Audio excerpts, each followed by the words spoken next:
রামিসার হত্যাকাণ্ড, রামিসার উপরে পৈশাচিক নির্যাতনের প্রতিবাদ জানানোর ভাষা আমাদের জানা নেই। আমরা এতটুকুই বলতে পারি, অবিলম্বে বিশেষ ট্রাইব্যুনাল গঠন করে এই সমস্ত খুনিদের বিচারের জন্য পদক্ষেপ গ্রহণ করতে হবে।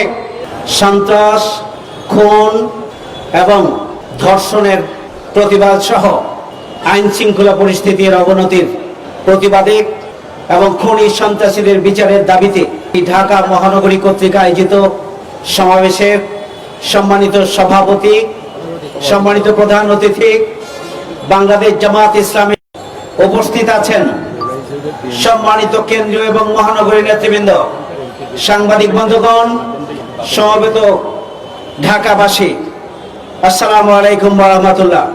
ডাক দেওয়ার সাথে সাথে রাজপথে এসে উপস্থিত হয়েছেন, আন্তরিকভাবে আপনাদেরকে কৃতজ্ঞতা জানাই।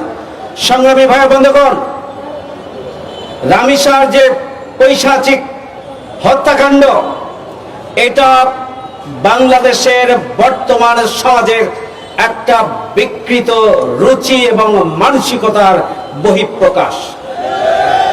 বিগত 17.5 বছরে গুম, খুন, ধর্ষণ যে অপসংস্কৃতি চলে এসেছে, বর্তমান সরকার 3 মাস হলো ক্ষমতায় এসেছেন।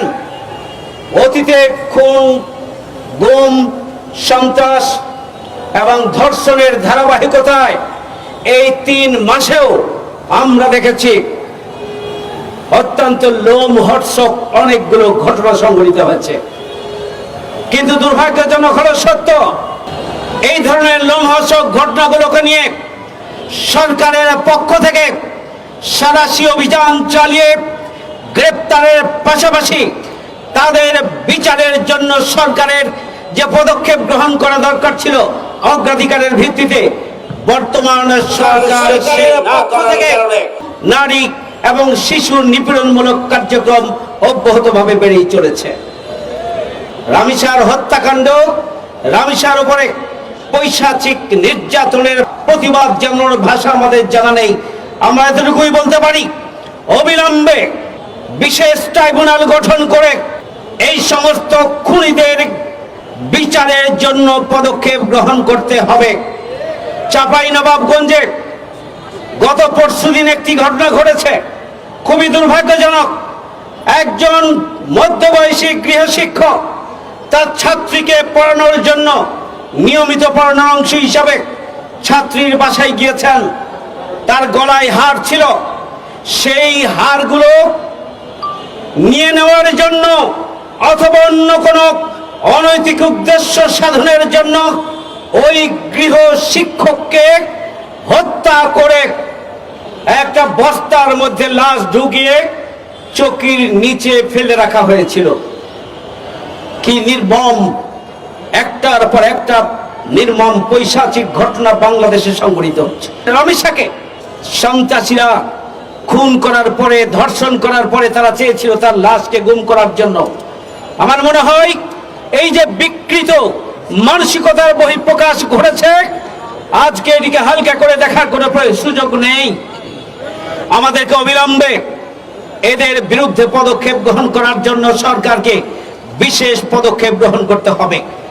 আপনারা জানেন, ওই শরীয়তপুরের সদর হসপিটালে একজন ডাক্তারকে কিভাবে নির্মমভাবে পিটিয়ে হত্যা করার চেষ্টা করা হয়েছিল। ঢাকা মেডিকেল কলেজে এখনো মৃত্যুর সাথে পাঞ্জা লড়ছেন। আমাদের আমিরে জামাত তাকে দেখে এসেছেন, আমরাও তাকে দেখতে গিয়েছিলাম। এই কার্যক্রমের সাথে কারা জড়িত এই গোয়েন্দা সংস্থার কাছে ক্লিয়ার আছে। ওখানকার বিএনপির সন্ত্রাসীদের আমরা সংশ্লিষ্টতা দেখতে পাচ্ছি। খুবই বিস্ময়কর ব্যাপার যে বর্তমানে বাংলাদেশের নতুন সরকারের একজন নেতা নিজ এলাকায় যাবেন, তার আগে 14 থেকে 16 বছরই মেয়ের সাপ্লাই দিতে হবে। এই ধরনের দুঃসাহস দেখান যারা, তাদের কাছে কোনো খুনের বিচার, কোনো ধর্ষণের বিচার, কোনো নারী নির্যাতনের বিচার এবং কোন অনৈতিক কার্যক্রমের বিচার পাওয়ার আশা করা যায় না।